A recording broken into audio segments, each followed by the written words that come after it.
हजरात हजरात हजरात सावधान, आप सब स्टूडेंट्स को यह सूचित किया जाता है कि अभी पीवाईक्यू सीरीज चालू होने वाली है और जिनसे भी एक भी पीवाईक्यू सोल्व नहीं हुआ उनके दिमाग में मैं कॉन्सेप्ट्स का इतना बम मारूंगा कि उनका दिमाग धुआं धुआं हो जाएगा। तो चलिए शुरू करते हैं। हेलो हेलो हेलो, क्या हाल चाल, आप सबको नमस्कार। Welcome to the platform of physics navigator.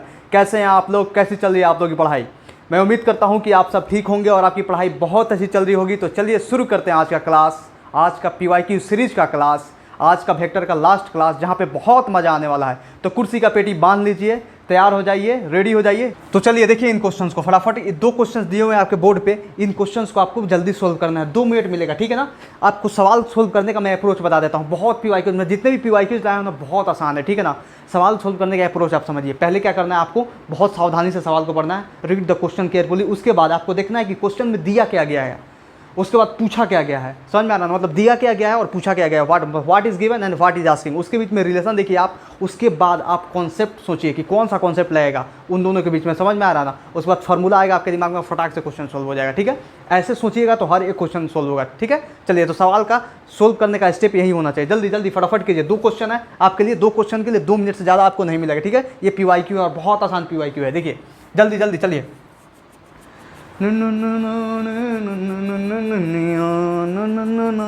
बहुत आसान क्वेश्चन है। देखो मैं कराऊं, हो गया। देखो मैं कराता हूं। देखो पहला क्वेश्चन बोल रहा है identify the vector quantity among the following. खेल खत्म। डिस्टेंस स्केलर क्वांटिटी है, खत्म। एंगुलर मोमेंटम वेक्टर क्वांटिटी है। कौन सा? एक्सियल वेक्टर है। मैं आपको बताया था ना कौन सा वेक्टर है ये, एक्सियल वेक्टर है। एक्सियल वेक्टर बताया था। हिट कौन सा है? स्केलर क्वांटिटी है।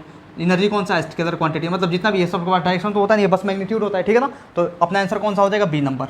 ये तो बहुत आसान। मतलब बताओ कि एग्जामिनर की कैसी मजबूरी रही होगी कि सवाल को दिया था 1997 में, जब उस समय पेपर टफ आते थे तब। सोचो इतना आसान सवाल दे दिया भाई। इतना आसान सवाल देने मतलब ये तो ऐड सब्ट्रैक्ट जैसा क्वेश्चन है, ठीक है ना। चलिए क्वेश्चन नंबर 2 कीजिए। क्वेश्चन नंबर 2 भी बहुत इंटरेस्टिंग है, बहुत इंटरेस्टिंग है। कॉन्सेप्ट आपने पढ़ा होगा तो ये क्वेश्चन को आप धुआं धुआं कर देंगे। जल्दी जल्दी कीजिए। चलिए, हुआ क्वेश्चन? देखिए मैं करता हूँ। हुआ, देखिए क्वेश्चन बोल रहा है कि 6 वेक्टर्स ए थ्रू एफ, मतलब 6 वेक्टर दिए होंगे ए से लेकर एफ तक, ठीक है। कोई घबराने वाली बात नहीं है। देखिए बढ़िया से, have magnitudes and direction indicated in the figure. इनका मैग्नीट्यूड भी दिया हुआ है, ठीक है ना। मैग्नीट्यूड कौन सा? लेंथ बताएगा, समझ में आ रहा ना। और डायरेक्शन दिया हुआ है, हाँ ये इधर है तो ये इधर है, ये इधर है, ये ऊपर है, ये इधर है और ये इधर है, ठीक है। ये डायरेक्शन दिया हुआ है। अब बोल रहा है which of the following statement true, कौन सा स्टेटमेंट सही है इन चारों में से। ये 4 स्टेटमेंट्स दिए हुए हैं, मतलब ये चारों ऑप्शन दिए गए, इन चारों ऑप्शन में से कौन सा सही है। तो इस क्वेश्चन को सोल्व करने का पहले अप्रोच सोचिए कि क्या मतलब ये सवाल ऐसे दिया हुआ है, मैं इसमें क्या लगाऊं। अगर मान लीजिए कि आप पेपर में बैठे हुए हैं, समझ में आ रहा ना, एग्जाम दे रहे हैं, उस समय अगर ऐसा क्वेश्चन आ गया तो आप क्या सोचिएगा? आपके दिमाग में पहले क्या आएगा? आप ये सोचिएगा कि ऑप्शंस देख के लग रहा है कि हाँ यार वेक्टर एडिशन करना है। यहाँ पे तो वेक्टर एडिशन करना है, मतलब 2 वेक्टर्स दिए हैं जिनको ऐड करके कुछ रिजल्टेंट आ रहा है। यहाँ पे भी चारों ऑप्शन में भी वैसे हैं, समझ में आ रहा है ना। तब ये तो बहुत आसान क्वेश्चन हो गया। यहाँ पे आपने अगर सोच लिया कि हाँ यहाँ पे एक triangle law of vector addition लग जाएगा, समझ में आ रहा है ना, फटाक से इस सवाल को सोल्व कर लीजिए। क्योंकि यहाँ पे वेक्टर एडिशन दिया हुआ है भैया। क्या दिया हुआ है? वेक्टर एडिशन दिया हुआ है, वेक्टर एडिशन। और वेक्टर एडिशन को कौन सोल्व कराता है? Triangle law of vector addition. मतलब इसी में ना सब कुछ आता है, इसी से तो सारे फॉर्मूले आते हैं, ठीक है ना। तो देखिए यहाँ पे हम वही करने वाले हैं। यहाँ पे देखिए बोल रहा है पहला ऑप्शन चेक करते हैं। चलिए पहला ऑप्शन चेक करते हैं, सारे ऑप्शंस को हम चेक करेंगे, ठीक है ना। ठीक है ना, देखिए यहाँ पे b प्लस सी बराबर एफ लिखा हुआ है। तो b प्लस सी बराबर एफ लिखा हुआ है, तो यहाँ पे देखिए b प्लस सी, बी वेक्टर ऐसे है नीचे हमारा, ठीक है ना। बी वेक्टर ऐसे है। सी वेक्टर कैसे है? सी वेक्टर हमारा ऐसे है। हम सी वेक्टर को ऐसे ड्रॉ कर सकते हैं ना, शिफ्ट करके। पैरेलल शिफ्टिंग तो आता है ना। पैरेलल शिफ्टिंग क्या बोलता है? पैरेलल शिफ्टिंग यही बोलता है कि किसी वेक्टर को आप पैरेलली शिफ्ट कीजिए, keeping direction and magnitude constant, तो वेक्टर चेंज नहीं होगा। तो वही मैंने किया यहाँ पे, बी वेक्टर सी वेक्टर को और नीचे ला दिया यहाँ पे, ठीक है ना। और यहाँ पे बोल रहा है कि बी प्लस सी को जोड़ने पर आ रहा है एफ वेक्टर। तो एफ वेक्टर तो ऐसे हो जा रहा है ना, लीजिए। तो यहाँ पे बी को सेम ऑर्डर में, सी को भी सेम ऑर्डर में डालें, लेकिन एफ जो है ये भी सेम ऑर्डर में चला गया, ये रिजल्टेंट नहीं होगा। समझ में आ रहा ना, ये रिजल्टेंट नहीं होगा। मतलब अगर ये आंसर लिखा होता है, इससे आएगा बी प्लस सी वेक्टर बराबर माइनस ऑफ एफ वेक्टर आएगा इससे, तो ये आंसर सही होता है। ये आंसर कभी सही नहीं होगा, तो ये ऑप्शन अपना गलत हो गया। समझ में आया? देखिए मैं समय लगा के आपको सिखाऊंगा, हर एक क्वेश्चन को बहुत बारीकी से बताऊंगा, नहीं तो मेरे लिए तो ये तो 10 सेकंड का खेल है। सवाल देखते ही मैं सवाल को सोल्व कर सकता हूँ, ठीक है ना। देखिए डी प्लस सी वेक्टर बराबर एफ वेक्टर है। चलिए बी नंबर करते हैं। डी प्लस सी, डी वेक्टर ऐसे है, डी वेक्टर ऐसे है, डी वेक्टर अपना कैसे है? डी वेक्टर ऐसे है, plus C vector, C vector देखिए अपना सी वेक्टर ऐसे है, तो सी वेक्टर को हम मान लीजिए हम यहाँ पे ड्रॉ कर दें, ठीक है ना। और ये वेक्टर एफ ऐसे है, तो एफ ऐसे है तो कैसे बनेगा? ऐसे कहाँ? बीच में थोड़े लाइएगा इसका रिजल्टेंट, तो ये गलत हो गया, ये कुछ नहीं बता रहा है, ठीक है ना। ये कुछ देगा ही नहीं, ठीक है। चलिए सी नंबर चेक करते हैं, सी नंबर ऑप्शन चेक करते हैं। सी नंबर बोला डी प्लस ई वेक्टर बराबर एफ वेक्टर। अब डी प्लस ई वेक्टर बराबर एफ वेक्टर, तो डी वेक्टर ये है, ई वेक्टर ए और एफ है। चलिए करते हैं, देख लेते हैं इससे भी चेक करके, ठीक है। डी वेक्टर कहाँ है अपना, डी वेक्टर ये हो गया अपना डी वेक्टर, ठीक है। डी प्लस ई बोल रहा है, ई वेक्टर अपना ऐसे है, ई वेक्टर अपना कैसे है, ऐसे है। तो मान लो हम इसको क्या करते हैं, थोड़ा सा इधर ला देते हैं, क्या दिक्कत है। ये है अपना डी वेक्टर, ठीक है, डी वेक्टर। ये है अपना ई वेक्टर, हम तो ई वेक्टर को ऐसे कर सकते हैं ना, यहाँ पे डी था, इसको शिफ्ट करके हम यहाँ पे बना दिए, ठीक है। और एफ वेक्टर ऐसे है, एफ वेक्टर कैसे ऐसे है, आइए एफ वेक्टर ऐसे है। भाई ये तो हो गया, बन गया अपना, बन गया, ये तो आंसर हो गया अपना। कैसे हुआ आंसर देख लो, कैसे हुआ आंसर देख लो। ये डी प्लस ई वेक्टर क्या है, डी और ई है सेम ऑर्डर में, लेकिन एफ जो है अपोजिट ऑर्डर में आ गया, मतलब ये अपना आंसर हो गया। D vector plus E vector बराबर एफ वेक्टर। बहुत आसान था ये, ठीक है ना, ये अपना आंसर हो गया। चलो ये ऑप्शन डी नंबर भी चेक कर लेते हैं। बी प्लस ई एफ है क्या, बी प्लस ई, चलो बी सी नंबर हुआ, डी नंबर चेक कर लेते हैं।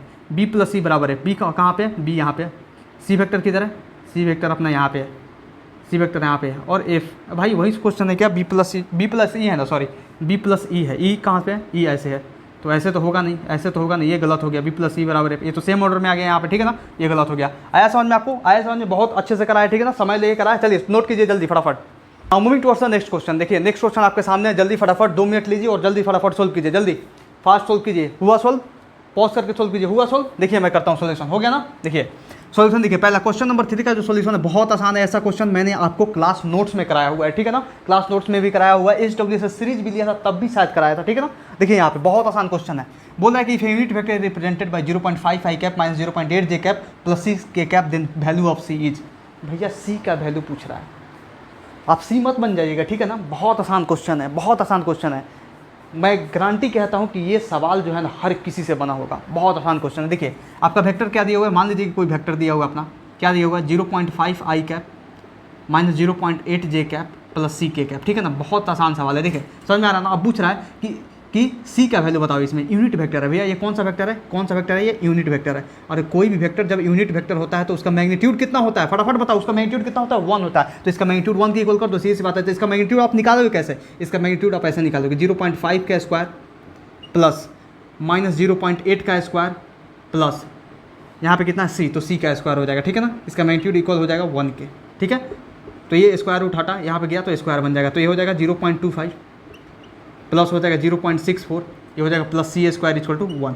अभी ये कितना आ जाएगा, 5 4 9 और 6 2 8, 0.89 plus C square is equal to 1, ठीक है, इज इक्वल टू 1 हुआ। अब देखो यहाँ पे आप क्या करते हैं ना, सी स्क्वायर को रहने देते हैं और 1 में से 0.89 को माइनस कर देते हैं। तो यहाँ पे कितना आ जाएगा, देखो यहाँ पे फटाफट देखो, 1 में से 0.89 जाएगा तो 0.11 बचेगा, मतलब C square is equal to 0.11, C is equal to under 0.11।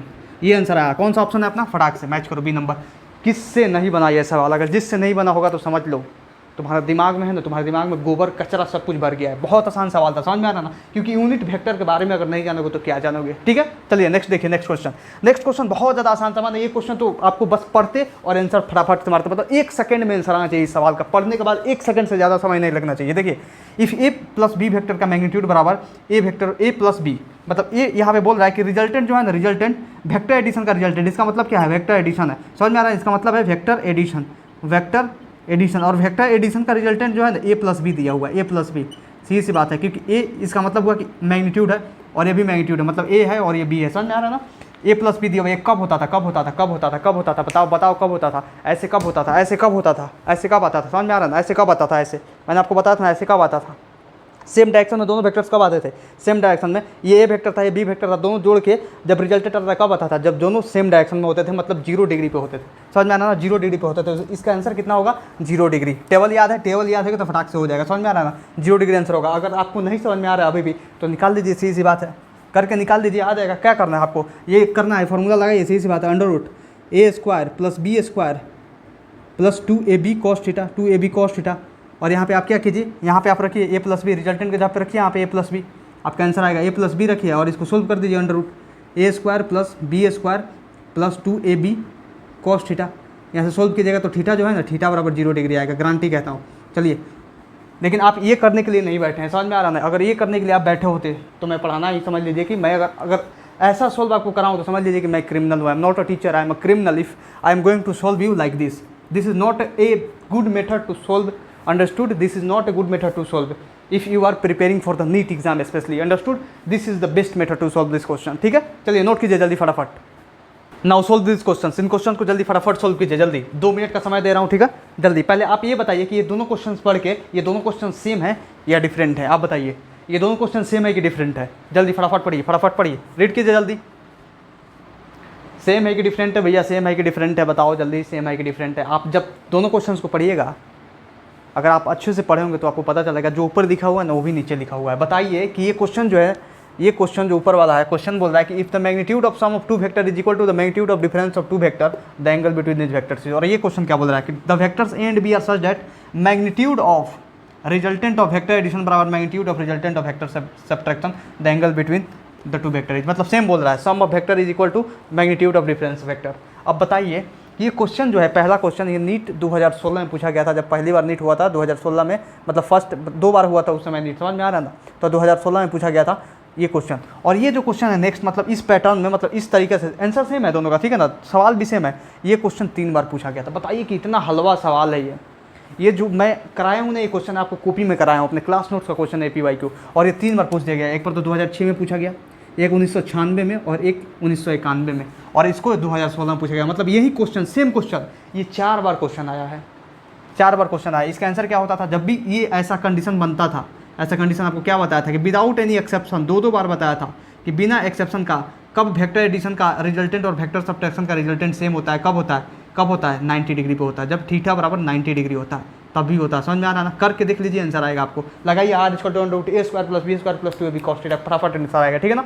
देखिए नेक्स्ट क्वेश्चन भी वही है, सीधी सी बात है, इसका भी 90 डिग्री एंगल वही तो है, सेम वही कंडीशन बन रहा है यहाँ पर भी, वही सीधी सी बात है, बहुत आसान है, समझ में आ रहा ना। देखिए ये ऐसे क्वेश्चन जो है ना, मतलब ज़्यादा मतलब टफ क्वेश्चन नहीं आया प्रीवियस ईयर में, मैं आपको जितना कराया हूँ क्लास नोट्स में वो मोर देन सफिशिएंट है। उससे मैं बता रहा हूँ कि आज तक ना क्वेश्चन बाहर गया था ना बाहर जाएगा, कभी भी ले लीजिए, जब तक नीट होगा उससे बाहर नहीं जाने वाला क्वेश्चन, जब तक नीट बोर्ड जेईई मेंस होगा उससे बाहर नहीं जाने वाला। मतलब हर एक तरह का क्वेश्चन, हर एक टाइप का क्वेश्चन, हर एक कॉन्सेप्ट, हर एक थ्योरी, हर चीज़, मतलब कुछ कोई चीज़ नहीं छोड़ा हूँ, ठीक है ना। तो चलिए इन क्वेश्चंस को आपने कर लिया, बहुत आसान था, ठीक है ना। चलिए नोट कीजिए जल्दी, चलिए इस क्वेश्चन को सोल्व कीजिए आप जल्दी फटाक से, आपके पास 1 मिनट का समय है, ठीक है। बहुत हल्का क्वेश्चन है, बहुत ज़्यादा इजी क्वेश्चन है, जल्दी, ठीक है। पॉज करके आपने कर लिया, देखिए मैं करता हूँ सोल्यूशन।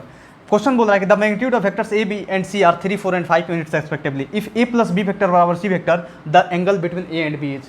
बताओ यार, इतना मतलब हलवा क्वेश्चन मैं क्या बताऊँ इस क्वेश्चन को, यार मैं क्वेश्चन नहीं करने वाला, छोड़ो बंद करो भाई। इतना हलवा सवाल कैसे आ सकता है एग्जाम में? जो प्रीवियस 2 क्वेश्चन कराया सेमी क्वेश्चन यही है, इसका भी आंसर होने वाला है π/2। ये तो मैंने देख के बता दिया, कैसे बता दिया देखो यहाँ पे बता रहा हूँ, सीधा सा बोल के आ रहा है कि a का जो मैग्नीट्यूड है ये 3 दिया हुआ है, b का मैग्नीट्यूड दिया हुआ है 4 और c का मैग्नीट्यूड दिया है 5, सीधी सी बात है। और यहाँ पे बोल रहा है कि a + b बराबर c दिया हुआ है। क्या कंडीशन है यार, a + b वेक्टर बराबर c वेक्टर, ऐसा कुछ होता है क्या? बहुत हलवा सवाल है। बोल रहा है कि ये वेक्टर है, ठीक है, हम यहाँ बनाते हैं बहुत फ्रेशली डायग्राम। देखिए ये वेक्टर है, ठीक है, ये वेक्टर है, ये बोल रहा है b वेक्टर है, ठीक है ना, b वेक्टर है, और यहाँ पे a b सेम ऑर्डर में आ रहा है तो इसका रिजल्टेंट अपोजिट ऑर्डर में आएगा, c वेक्टर है ये, ठीक है ना, ये c वेक्टर है। ये दिया हुआ है अपना 4, 3, ये दिया हुआ है अपना 4 और ये दिया हुआ है अपना 5। भाई 3, 4, 5, एक बार सोचो ना, बेसिक मैथ्स याद है? बेसिक मैथ्स आपको क्या बताया था? जब भी 3, 4, 5 हो तो एंगल बिटवीन द वेक्टर्स कितना होगा? ये एंगल बिटवीन द वेक्टर्स, ये वेक्टर बी वेक्टर, ये एंगल बिटवीन द वेक्टर्स होगा, ये कितना हो जाएगा 90 डिग्री, क्योंकि ये बन क्या रहा है 3, 4, 5 है क्या?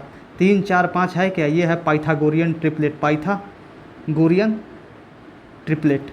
और पाइथागोरियन ट्रिपलेट जो होता है ना वो पाइथागोरस थ्योरम को फॉलो करता है, और Pythagoras theorem right angle triangle में ही देखते हैं। कितना आसान सवाल था वाह यार, मतलब इतना आसान सवाल बताओ कि मतलब 5 बार सवाल पूछा, सेम सवाल पूछा, समझ में आ रहा ना, सेम सवाल पूछा। चलिए बहुत आसान सवाल है, ठीक है, चलिए नोट कीजिए जल्दी फटाफट। Now moving towards the next question. Next question को देखिए, नेक्स्ट क्वेश्चन जो है थोड़ा सा आपको हो सकता है तड़पाएगा, लेकिन आप घबराइएगा मत, ठीक है। सवाल को देखिए, सवाल को पढ़िए अच्छे से और देखिए कि क्या दिया हुआ है और क्या पूछ रहा है, और फटाक से फाइंड कर दीजिए। बहुत आसान है, ठीक है ना। देखिए जल्दी फटाफट कर लिया आपने सॉल्व। देखिए मैं करता हूँ सॉल्यूशन इसका। क्वेश्चन क्या बोल रहा है, क्वेश्चन को बहुत सावधानी से पढ़िए पहले। इफ वेक्टर्स ए वेक्टर बराबर cos ωt i का प्लस sin ωt j का, ठीक है, जो गिवन इन्फॉर्मेशन है पहले हम लिख लेते हैं, ठीक है ना, बहुत आसानी होगा। उसके बाद गिवन इन्फॉर्मेशन लिख लीजिए। ए वेक्टर इक्वल टू दिया हुआ है cos ωt i cap plus sin ωt j cap, ठीक है। और बी वेक्टर क्या दिया हुआ है? बी वेक्टर दिया हुआ अपना cos ωt/2 i cap plus sin ωt/2 j cap, ठीक है ना, ठीक है। देखिए आर फंक्शंस ऑफ टाइम, मतलब टाइम का फंक्शन है, मतलब ए वेक्टर टाइम का फंक्शन है, बी वेक्टर भी टाइम का फंक्शन है, मतलब बी वेक्टर में टाइम आ रहा है, ए वेक्टर में भी यहाँ पे टाइम आ रहा है, इसका मतलब ये हुआ फंक्शन ऑफ टाइम का मतलब ये होता है, ठीक है ना। Then the value of time at which they are orthogonal to each other, मतलब टाइम का वैल्यू बताओ, टाइम का वैल्यू बताओ, मतलब टी का वैल्यू बताओ, यहाँ पे टी का वैल्यू बताओ जिस पे ये जाकर दोनों वेक्टर्स जो होंगे ना ऑर्थोगोनल होंगे। ऑर्थोगोनल का मतलब क्या होता है? ऑर्थोगोनल का मतलब होता है परपेंडिकुलर, परपेंडिकुलर समझ में आ रहा है? परपेंडिकुलर होता है मतलब 90 डिग्री दोनों के बीच में एंगल बनेगा, समझ में आ रहा है ना? ये बोलना चाहता है किस टाइम के वैल्यू पे जाकर ऐसा होगा। ये क्वेश्चन जो है री AIPMT 2015 में ये पूछा गया था। और मैं बताऊं ना, जब री एग्जाम इसका हुआ था 2015-16 में बहुत टफ पेपर आते थे, तो समझ लीजिए कि ये क्वेश्चन जो है ना उसी टाइम का है, लेकिन इतना भी टफ नहीं है। मैं आपको पढ़ाया हूँ उससे तो टफ नहीं है, बहुत आसान सवाल है। 90 डिग्री पे अगर दो वेक्टर है कोई, तो उनके बीच में क्या करते हैं हम? डॉट प्रोडक्ट कर देते हैं, समझ में आ रहा है ना? मतलब आपको बताया था कि अगर थीटा बराबर 90 डिग्री परपेंडिकुलर है तो ए डॉट भी क्या हो जाएगा? ए डॉट भी 0 हो जाएगा, यहाँ पे ए डॉट भी 0 हो जाएगा। 2015 में भी घपला हुआ था एग्जाम में, जैसे इस साल हुआ है घपला वैसे ही हुआ था, तो ये क्वेश्चन आया था, बहुत आसान क्वेश्चन है। चलिए इसे कीजिए, डॉट प्रोडक्ट इसका बस 0 कर दीजिए, आंसर आपका आ जाएगा। चलिए मैं करता हूँ, देखिए यहाँ पे cos omega T I cap plus sine omega T J cap, ठीक है ना, जे कैप। अब इसका क्या करते हैं हम? डॉट प्रोडक्ट 0 करते हैं, ठीक है। देखिए यहाँ पे cos omega T by 2 I cap plus sine omega T by 2 J cap, ठीक है। अब देखिए इसे हम करते हैं, आई का आई के साथ करेंगे, जे का जे के साथ करेंगे, ठीक है ना। अब इसको 0 के इक्वल कर देंगे, ठीक है।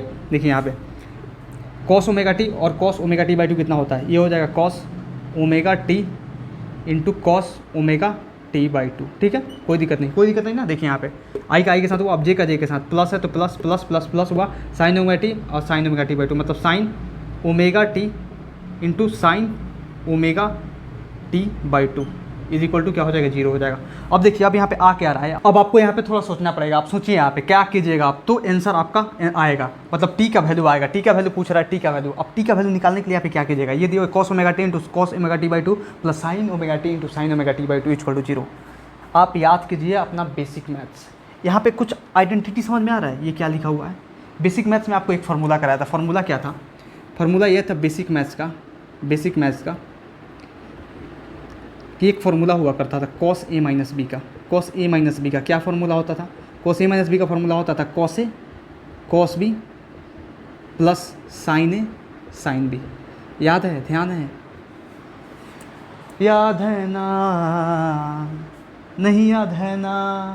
हमको तो लग रहा है याद नहीं है आप लोगों को।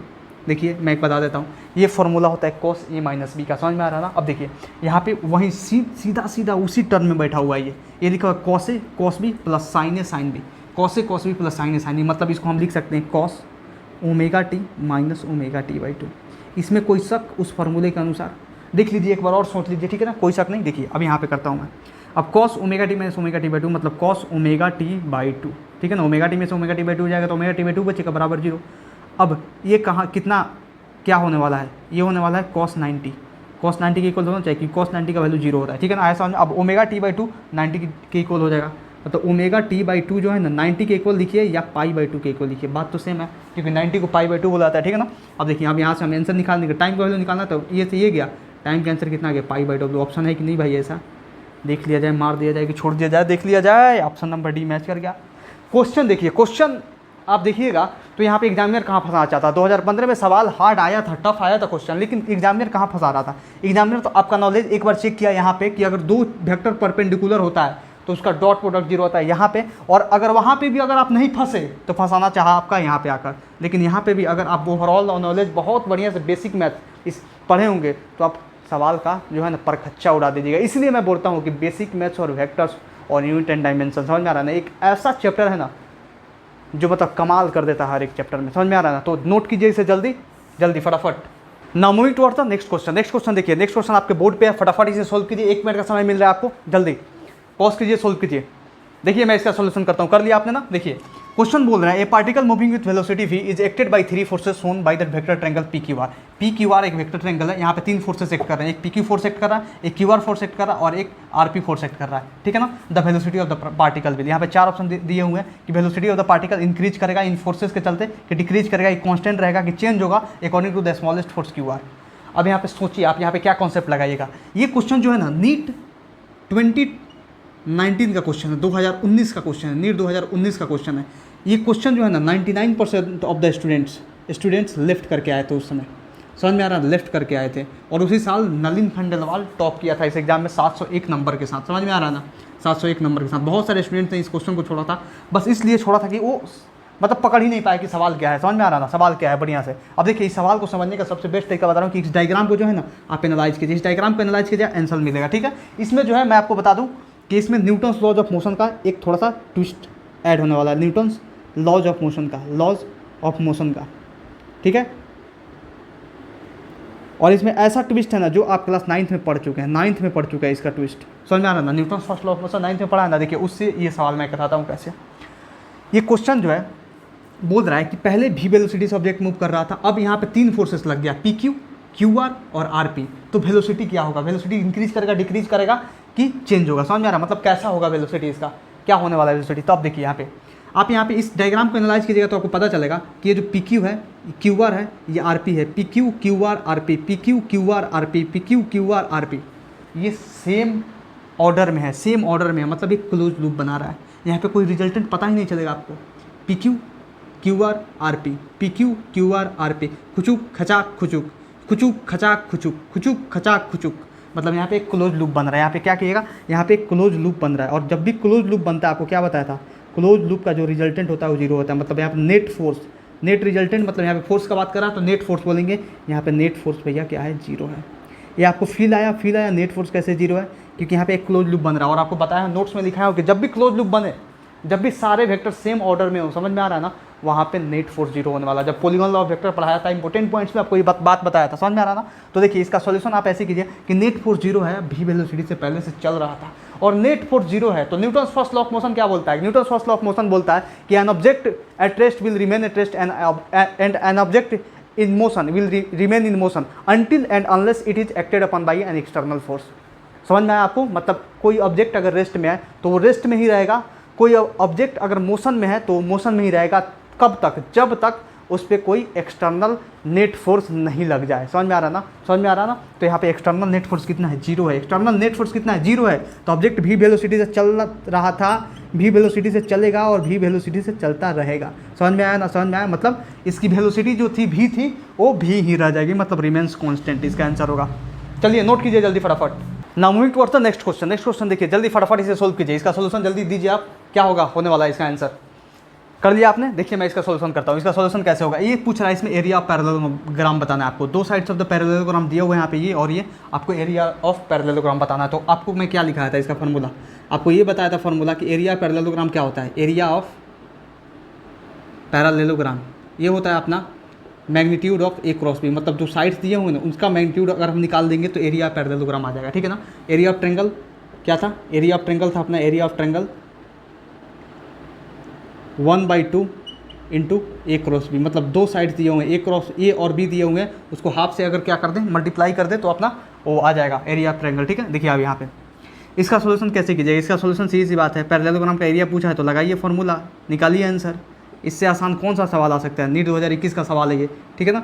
ए क्रॉस बी कीजिए तो पहला का दूसरे के साथ आप कर दीजिएगा तो क्रॉस प्रोडक्ट आ जाएगा आंसर। पहले का दूसरे के पास क्रॉस प्रोडक्ट कीजिए तो यहाँ पे क्या लगाने वाले हैं हम, मैट्रिक्स मेथड लगाने वाले हैं। ये आई कैप, ये जे कैप और ये के कैप, ठीक है ना। पहला में देखिए, पहला 3 4 5 दिए हुए तो यहाँ पे लिखे 3, यहाँ पे 4 और यहाँ पे 5। दूसरा में 1 -1 -1 1 -1 कोएफिशिएंट और इसका भी -1 कोएफिशिएंट, ठीक है। अब यहाँ पे हमको क्या करना है, इसका सॉल्यूशन कर देना। तो पहले आई एक खोपचा ड्रॉ करेंगे, फिर -j एक खोपचा ड्रॉ करेंगे, फिर प्लस के कैप, फिर एक खोपचा ड्रॉ करेंगे। आया ना समझ में, इतना तो सिखा चुका हूँ। देखिए फटाफट करते हैं। तो आई के लिए करना है तो आई को ढकेंगे, फिर 4 × -1 -4, फिर ये हो जाएगा 5 -1 हो जाएगा तो यहाँ पे हो जाएगा +5, ठीक है। बहुत आसान है। -j में देखिए तो j को ढकेंगे, यहाँ से करेंगे तो -3 और -5 आ जाएगा, -3 और -5 आ जाएगा। k में करेंगे तो k को ढकेंगे, यहाँ से हो जाएगा -3 और -4 हो जाएगा, -3 और -4। बहुत आसान है। देखिए अब इसका सोल्यूशन कर देते हैं। ये कितना हुआ, ये हो गया आई कैप, क्योंकि 5 में से 4 गया 1 हो गया आई कैप, और ये हो गया अपना -3 -8 मतलब +8 जे कैप, ठीक है, +8 जे कैप। और ये क्वेश्चन देखिए यहाँ पे -3 -3 और -4 कितना -7 और -7 के कैप हुआ, लेकिन यहाँ पे हम लिख देंगे माइनस प्लस माइनस हो तो -7 के कैप, ठीक है ना। अब इसका पूछा है मैग्नीट्यूड, अब इसका हमको मैग्नीट्यूड निकालना पड़ेगा ना, क्योंकि हमको क्या करना है, एरिया पैरेललोग्राम चाहिए तो एक क्रॉस भी तो आपने फाइंड कर दिया, पहला का दूसरे के साथ क्रॉस प्रोडक्ट कर दिया, लेकिन हमको मैग्नीट्यूड चाहिए इसका, तब जाकर अब एरिया बता पाइएगा। इसका मैग्नीट्यूड निकाल दीजिए, 1 का स्क्वायर प्लस 8 का स्क्वायर प्लस माइनस 7 का स्क्वायर, ठीक है ना, प्लस माइनस 7 का स्क्वायर। इसके लिए ब्रैकेट लगाने की जरूरत नहीं है, एक ही तो माइनस होता तो लगाते, ठीक है ना। अब देखिए ये कितना हो जाएगा 1 प्लस ये हो जाएगा 8 8 64 प्लस ये 7 7 49। अब ये कितना होगा 49 और 1 50, 50 और 64 कितना होता है 50 और 64 आपका हो गया 50 और 64 6 5 11 114, मतलब अंडर रूट 114 आंसर है कि नहीं, आंसर है अंडर रूट 114 आंसर है। आंसर आपका इतना आना चाहिए, है कोई option number D, option number D बहुत आसान है। देखिए आपको जस्ट यही करना था, आपको ये बस दोनों फार्मूले याद रखने हैं, समझ में आ रहा है। इन दोनों फार्मूले को आप नोट कर लीजिए, अगर मैं नहीं दिखाया हूँ तो इन दोनों फार्मूले को नोट कर लीजिए आप फटाक से, ठीक है ना। शायद मैंने कराया इसे क्रॉस प्रोडक्ट में, ठीक है। चलिए नोट कीजिए जल्दी फटाफट। Now moving towards this question, देखिए इस क्वेश्चन को देखिए बहुत आसान सवाल है, 1 मिनट लीजिए फटाक से और जल्दी कीजिए इसका सोल्यूशन, जल्दी फटाफट, समय नहीं लगना चाहिए, ठीक है ना। जल्दी फटाफट फटाफट हुआ, देखिए मैं करता हूँ इसका सोल्यूशन। क्वेश्चन देखिए, क्वेश्चन रीड कीजिए, बोल रहा है if F vector equal to 2y cap plus J cap minus K cap, ठीक है। लिखते हैं, चलिए एफ वेक्टर क्या दिया हुआ अपना 2y cap plus J cap minus K cap, ठीक है। अब बोल रहा है आर वेक्टर दिया हुआ है अपना 3i cap plus 2j cap minus 2k cap, ठीक है, कोई दिक्कत नहीं। बोल रहा है then scalar and vector product of F and R have the magnitudes respectively, मतलब स्केलर और वेक्टर प्रोडक्ट निकालना है और उसका मैग्नीट्यूड आपको बताना है। स्केलर प्रोडक्ट क्या होता है, स्केलर प्रोडक्ट क्या होता है, फटाफट बताओ। स्केलर प्रोडक्ट क्या होता है, स्केलर प्रोडक्ट मतलब डॉट प्रोडक्ट, डॉट प्रोडक्ट, समझ में आ रहा है, डॉट प्रोडक्ट। और वेक्टर प्रोडक्ट का मतलब क्या होता है, वेक्टर प्रोडक्ट का मतलब होता है क्रॉस प्रोडक्ट। क्या होता है, क्रॉस प्रोडक्ट। अब बताओ आपको डॉट प्रोडक्ट क्रॉस प्रोडक्ट पता है, लेकिन आपको अगर उसका दूसरा नाम नहीं पता है कि वेक्टर प्रोडक्ट कौन होता है, स्केलर प्रोडक्ट कौन होता है, तो इस सवाल में तो आप फंस जाइएगा। तो आपको इसलिए बोला कि हर एक चीज़ पता होना चाहिए। सवाल बहुत आसान आते हैं, सवाल टफ नहीं आने वाले हैं। नीट इससे पहले भी हुआ, आज के बाद भी होगा, समझ में आ रहा ना, सवाल टफ नहीं आएगा। कॉन्सेप्ट जो है ना, अगर आपने सब कुछ पढ़ा होगा आपके लिए हलवा है, फटाक से निकालिए, 700 प्लस नंबर ला दीजिएगा, ठीक है ना। देखिए यहाँ पे तो आपसे पूछ रहा है पहला आपको स्केलर प्रोडक्ट निकालना, तो निकालिए स्केलर प्रोडक्ट, क्या दिक्कत है। स्केलर प्रोडक्ट डॉट प्रोडक्ट का खेला है, कीजिए स्केलर प्रोडक्ट। पहला है अपना एफ डॉट आर कर दीजिए, क्या दिक्कत है, एफ डॉट आर कीजिएगा तो 2i cap plus J cap minus K cap, ठीक है ना। अब इसका डॉट प्रोडक्ट अपने को करना है 3i cap plus 2j cap minus 2k cap के साथ, ठीक है ना। ठीक है, देखिए यहाँ पे अब यह 2 3 6 हो जाएगा, ये प्लस 2 हो जाएगा और ये माइनस माइनस प्लस 2 हो गया, मतलब ये 10 आ गया। मतलब यहाँ पे देखा जाए 10 किसका है, पहला स्केलर बोला, दूसरा वेक्टर, तो 10 10 10 इसी का है, मतलब ये ऑप्शन दोनों तो गया, दोनों तो गयो, दोनों ऑप्शन में 10 है, मतलब ये आंसर होगा, नहीं तो ये आंसर होगा। देखो आप करते हैं अपना कौन सा वेक्टर प्रोडक्ट करते हैं, vector product F cross R ही करना है, ठीक है ना, क्योंकि एफ पहले दिया हुआ आर बाद में दिया हुआ है, समझ में आता है। आर क्रॉस एफ मत कर देना, टॉर्क मत निकाल देना, ठीक है ना। अब देखो यहाँ पे हम ड्रॉ करेंगे ये, ठीक है।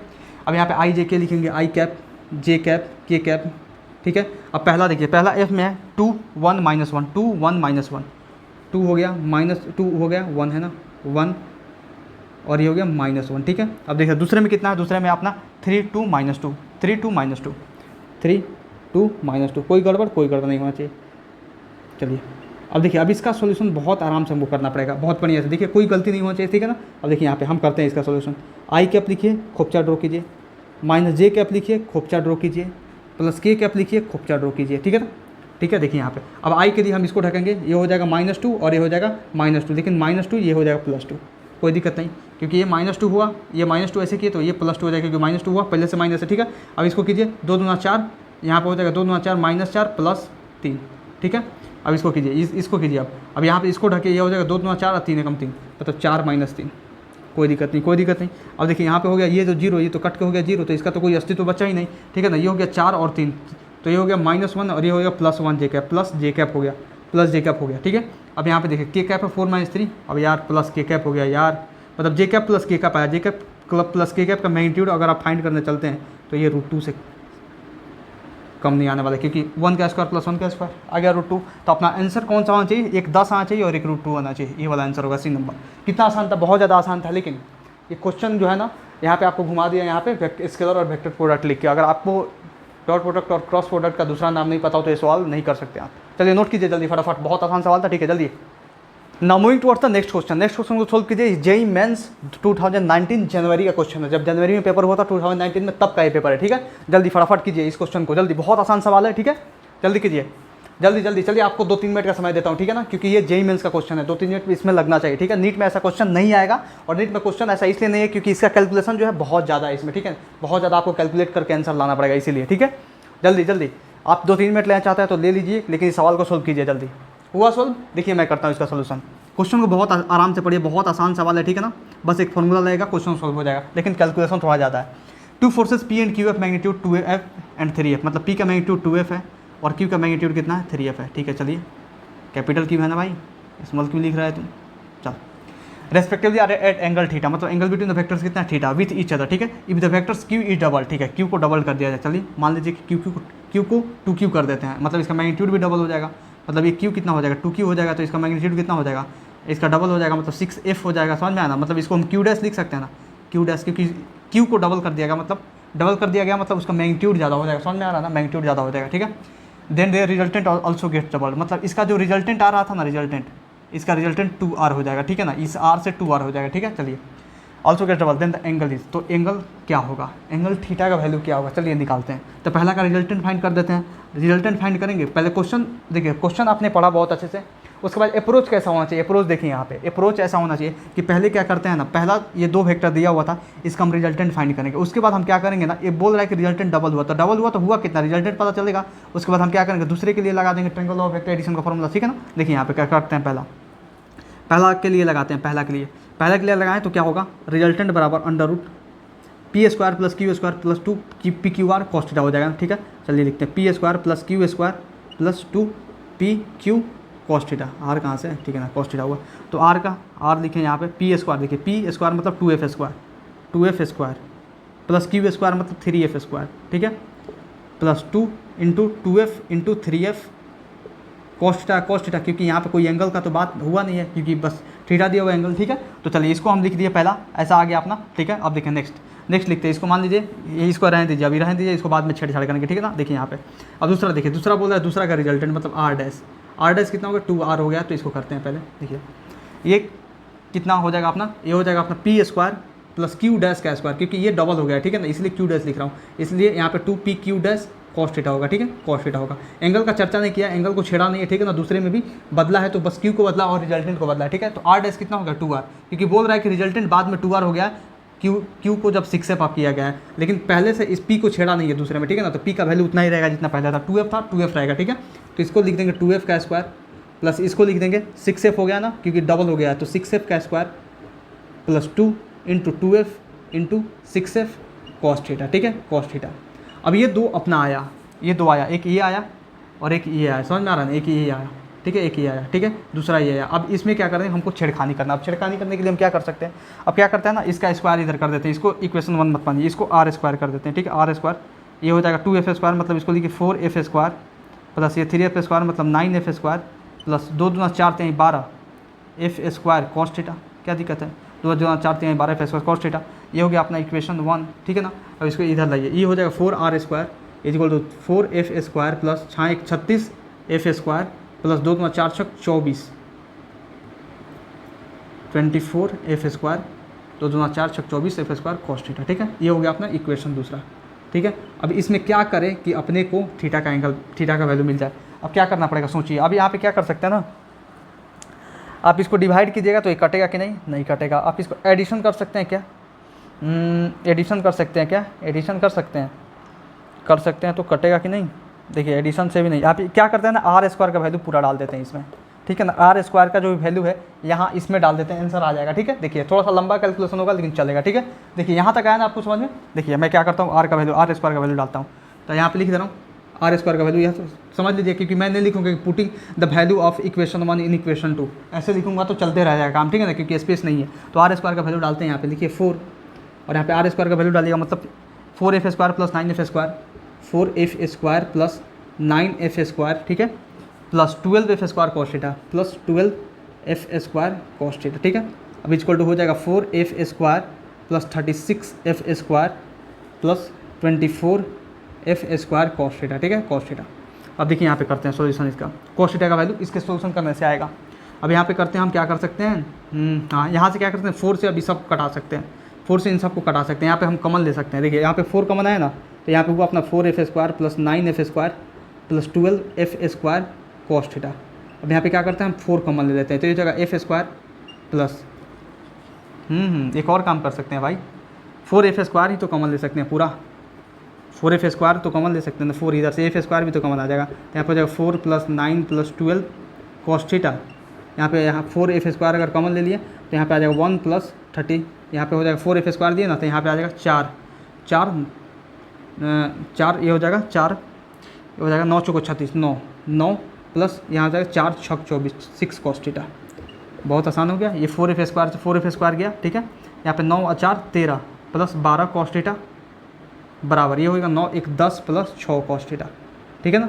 देखिए यहाँ पे थोड़ा कैलकुलेटिव है, थोड़ा समय लगेगा, ठीक है ना। यहाँ पे 12 cos थीटा है ना, तो 12 cos थीटा यहाँ पे लिखे हम 12 cos थीटा, इधर आएगा तो -6 cos थीटा 6 cos थीटा। अब यहाँ पे है 10, ये हो जाएगा -13, ठीक है ना। अब यहाँ पे कितना होगा 6 cos थीटा बराबर -3 आया ना। अब cos थीटा हो गया -1/2। अब cos थीटा -1/2 कहाँ आता है बाबू? cos थीटा -1/2 कहाँ आता है? जब थीटा बराबर 120 डिग्री होता है। आप याद कीजिए बेसिक मैथ्स का और ट्रिग्नोमेट्री का लेक्चर, जब मैं आपको बताया था मिरर इमेज से कैसे दिखेंगे 90 डिग्री के बाद वाले सारे एंगल के वैल्यू, समझ में आया ना। उसमें याद कीजिए आपको बताया था कि जब 90 से 120 पे जाएंगे तो कितना डिग्री जाएंगे, 30 डिग्री जाएंगे, तो 90 से 30 डिग्री पीछे आ जाएगा। 60 पे आएगा तो cos 60 का वैल्यू कितना होता है, वहीं cos 120 का वैल्यू होगा लेकिन माइनस साइन के साथ, समझ में आना। तो वहीं हो गया अपना cos 60 का वैल्यू होता है 1/2 लेकिन माइनस साइन के साथ, cos 120 का वैल्यू होगा -1/2। यहाँ पे हो जाएगा थीटा बराबर 120 डिग्री, आपका आंसर। अब देखिए इस सवाल में क्या था, इस सवाल में कुछ नहीं था, इस सवाल में दम था ही नहीं, दम है ही नहीं, समझ में आ रहा ना। इस सवाल में देखिए है तो बस कैलकुलेशन, बाकी तो ये फॉर्मूला आप जानते हैं ट्रायंगल ऑफ वेक्टर एडिशन से कि a² + b² + 2ab cos theta होता है रिजल्टेंट का फॉर्मूला। उसको 2 बार बस लगाना था, सवाल जैसे जैसे बोल रहा था वैसे वैसे करना था, जैसे क्लास 10th में हम लोग करते थे, 9th में करते थे, वही करना था। बहुत आसान सवाल था, ठीक है ना। चलिए नोट कीजिए जल्दी। Now moving towards the last 2 questions of our day. देखिए यहाँ पे फटाफट इन क्वेश्चंस को जल्दी सोल्व कीजिए। एक जो क्वेश्चन है जेईई मेंस जुलाई 2021 का क्वेश्चन, और एक जो है ये फ्यूचर नीट या जेईई क्वेश्चन। आने वाले 2 या 3 सालों में ये गारंटी कहता हूँ नीट या जेईई के पेपर में ये क्वेश्चन आएगा। चलिए 2 मिनट है आपके पास, जल्दी फटाफट कीजिए, समय नहीं लगना चाहिए, जल्दी फास्ट। देखिए मैं करता हूँ इसका सोल्यूशन, करूँ। देखिए आंसर मैच कर लीजिएगा। सोल्यूशन इसका ये, what is the projection of vector A equal to i cap plus j cap plus k cap on vector B equal to i cap plus j cap. बहुत आसान सवाल है। देखिए यहाँ पे अब पूछ रहा है ये जो ए वेक्टर है इसका आपको प्रोजेक्शन निकालना बी वेक्टर पे, तो क्या कीजिएगा। प्रोजेक्शन का मतलब क्या होता है, प्रोजेक्शन का मतलब कंपोनेंट, तो कंपोनेंट निकालिए। यहाँ पे मान लीजिए कि सपोज करते हैं हम ऐसे, एक बार ऐसे, समझ में आ रहा था। मान लीजिए बी वेक्टर ऐसे था i cap plus j cap, ठीक है ना, और ए वेक्टर अपना ये है i cap plus j cap plus k cap, ठीक है। तो इसका अगर हम मैग्नीट्यूड यहाँ पे अगर हम इसका वो निकाले, कंपोनेंट निकाले, मान लीजिए कुछ थीटा एंगल पे होगा तो कंपोनेंट निकाले, तो यहाँ पे कंपोनेंट यहाँ से अगर एक कंपोनेंट यहाँ पे एक्स एक्सिस में आया तो क्या आएगा, एक कंपोनेंट एक्स एक्सिस में अपना आएगा तो 1 आएगा, क्योंकि आई के कोफिशिएंट जो है 1 है, तो 1 है तो प्रोजेक्शन कितना हो जाएगा, प्रोजेक्शन कितना हो जाएगा, प्रोजेक्शन अपना हो जाएगा वहीं 1 को मल्टीप्लाई कर दीजिए आई कैप प्लस जे कैप से, समझ में आ रहा, मतलब आई कैप प्लस जे कैप ही रह जाएगा, समझ में आ रहा ना। अब देखिए अब आप ये बोलिएगा कि सर ठीक है आपने बी वेक्टर डायग्राम तो पहले से नहीं दिया हुआ था, आपने बी वेक्टर को यहीं पे एज्यूम कर लिया, समझ में आ रहा ना। अब बी वेक्टर को अगर ऐसे एज्यूम कीजिए तो वाई एक्सिस पे एज्यूम कीजिए तो क्या आंसर सही सेम ही आएगा, आएगा आंसर। देखिए यहाँ पे बी वेक्टर है अपना आई कैप प्लस जे कैप, क्यों आएगा आंसर से मैं ये भी बता रहा हूँ आपको। ए वेक्टर है अपना आई cap plus J cap plus के कैप, ठीक है ना, ये आई cap plus J cap plus के कैप। अब मान लीजिए कि बी वेक्टर में अगर यहाँ पे थीटा एंगल बना रहा होता और बी वेक्टर में अगर इसका हम प्रोजेक्शन देखते, बी वेक्टर में प्रोजेक्शन मतलब वाई एक्सिस में प्रोजेक्शन देखते, तो यहाँ पे जे का भी तो मैग्नीट्यूड 1 है, तब भी यहाँ पे प्रोजेक्शन कितना आता है, यहाँ पर भी आप प्रोजेक्शन अगर आप निकालते हैं तो 1 से मल्टीप्लाई कर देते आई प्लस जे को, सेम ही आता है, क्योंकि के में भी देखिएगा तो सेम ही आएगा, समझ में आ रहा ना। अगर यहाँ पे अगर आप ऐसे लगा दें और यहाँ से कुछ देखें, ए वेक्टर होता और ये बी वेक्टर होता, इस पर भी अगर इसका हम प्रोजेक्शन ऐसे देखते प्रोजेक्शन तो इतना ही आता, समझ में आ रहा। तो अपना answer I cap plus J cap हो जाए। कोई आंसर है इसका? आइए बहुत हलवा सवाल है, बस देखते मात्र हो जाना चाहिए सवाल, ठीक है ना। अब इस क्वेश्चन को देखिए, ये क्वेश्चन बहुत ज़्यादा आसान है। देखिए ये क्वेश्चन बोल रहा है the 4 pairs of force vectors are given which pair of force vectors can not be added. अब ये क्वेश्चन देखिए, ये क्वेश्चन बहुत ज़्यादा आसान है। क्वेश्चन क्या बोल रहा है, ये क्वेश्चन को देखिए बहुत ज़्यादा आसान क्वेश्चन है और मैंने इसे लिखा है फ्यूचर नीट या जेईई क्वेश्चन। गारंटी कहता हूँ कि अगले आने वाले 2 या 3 साल में ये क्वेश्चन टपक पड़ेगा आपके एग्जाम में, और ये क्वेश्चन जो है बहुत आसान है, आप कर भी लीजिएगा इसे। मैं आपको क्या बताया था, ये क्वेश्चन को पहले पढ़िए और इसे 5 स्टार मैं दे रहा हूँ, क्योंकि गारंटी कहता हूँ कहीं ना कहीं ये क्वेश्चन आएगा तो आएगा। क्वेश्चन देखिए, क्वेश्चन बोलता है the 4 pairs of force vectors are given, ठीक है, 4 pairs of force vectors are given, okay, 4 pairs of force vectors are given, ठीक है, are given which pair of force vectors can not be added, 4 मत लिखिए, यहाँ पे 3 लिखिए, 3, क्योंकि 3 पेयर ही मैंने दिया है ना एक ऑप्शन में, तो वहाँ पे वो है, ठीक है ना। Which pair of force vectors can not be added to give a resultant vector of magnitude 10 newton, मतलब इन तीनों पेयर में से कौन 10 न्यूटन का रिजल्टेंट नहीं दे सकता। मतलब आपको रिजल्टेंट का रेंज क्या बताया था, रेंज वेक्टर एडिशन में रिजल्टेंट का रेंज क्या बताया था, सब्ट्रैक्शन या एडिशन, तो रेंज क्या बताया था एडिशन का, एडिशन का रेंज ये था आपके लिए कि a माइनस बी से जो होगा ना रिजल्टेंट बड़ा होगा या उसके बराबर होगा, या a प्लस बी से छोटा होगा या उसके बराबर होगा। ये था आपका रेंज, और इस रेंज में आपने खेलना है। तो देख लीजिए कि कौन 10 न्यूटन नहीं दे रहा है। जो इसके रेंज में आएगा वो देगा, जो नहीं आएगा इसके रेंज में वो नहीं देगा। तो यहाँ पे देखिए 13 प्लस 2 15 और 13 माइनस 2 11, तो 11 और 15 10 कहाँ आ रहा है उसके बीच में, तो ये नहीं देगा, ये आंसर हो गया। अब देखिए 16 5 कितना होता है, 16 5 अपना होता है 21 और 21 16 में से 5 गया 11, 11 21 के बीच में 10 नहीं आता, तो ये भी नहीं देगा। समझ में आ रहा है ना। अब सी नंबर देखिए 8 7 कितना होता है 15, 8 में 7 गया 1 और 15 के बीच में 10 आता है, तो ये देगा। मतलब ऑप्शन नंबर ए और बी हो गया अपना। बहुत आसान था, बहुत ज़्यादा आसान था ना। तो चलिए आज बताइए आज का जो सीरीज़ था आपके लिए कैसा रहा। इतना समझ लीजिए कि आपको कॉपी में क्वेश्चंस करा दिया था, इतने कॉन्सेप्ट्स अच्छे से पढ़ा दिए थे, वो टेबल लिखवाया था, उससे बाहर क्वेश्चन था ही नहीं आज का। मतलब नीट या जेईई में देखिए उससे बाहर क्वेश्चन आ ही नहीं सकता। अगर मेरा क्लास नोट्स भी अगर आप पढ़ ले रहे हैं बहुत अच्छे से, तो कोई क्वेश्चन नहीं छूटेगा। आज से 50 साल बाद में नीट होगा ना, उसमें कोई क्वेश्चन नहीं छूटने वाला है, कभी भी हो। समझ में आना है, कभी भी हो, नीट का एक क्वेश्चन नहीं छूटेगा, जेईई का एक क्वेश्चन नहीं छूटेगा। तो सावधान रहिए, सतर्क रहिए और पढ़िए वहाँ जहाँ पे आपको फील आ जाए हर एक चीज़ का। अगर चाहते हैं कि आप हर एक क्वेश्चन को बहुत अच्छे से करते जाएँ, तो मेरे नोट्स को बहुत अच्छे से फॉलो कीजिए, यूट्यूब चैनल पे देखिए बहुत अच्छे से वीडियो को, आपका हर एक कॉन्सेप्ट बहुत अच्छे से क्लियर होगा। तो चलिए शुक्रिया, थैंक यू वेरी मच, नमस्कार।